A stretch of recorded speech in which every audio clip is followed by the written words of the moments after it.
The Insta360 panoramic calibration function requires the use of Insta360 panoramic camera data. Currently supported models include Insta360 X4 and X5. First, check the integrity of the data under the Camera 4 directory in the original project.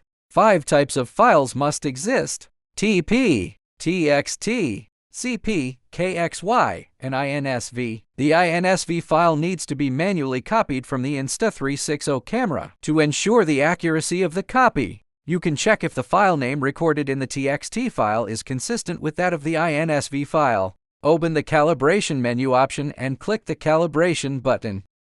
Equipment requirements: Insta360 X4, X5 used with Rs10, Rs30. Data collection site requirements: during data collection, the equipment should be placed on a stable platform, which is about 1.2 meters above the ground, and static data collection should last for more than 90 seconds. Try to avoid moving objects such as pedestrians and moving vehicles during the collection process to prevent affecting the accuracy of calibration parameters.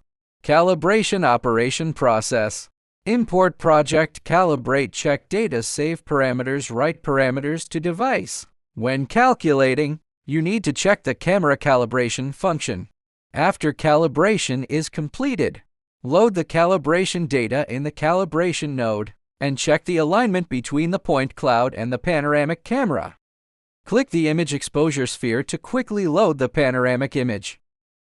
Use the Hide Show Point Cloud and Hide Show Image functions to quickly check if there is any deviation between the point cloud and the image. After confirming there are no issues, click Apply Param to save the latest calibrated parameters to the selected project. At this point, you can see that the CP parameter file of the original project has been updated. After the parameter file is updated, you can recalculate the data to obtain the results.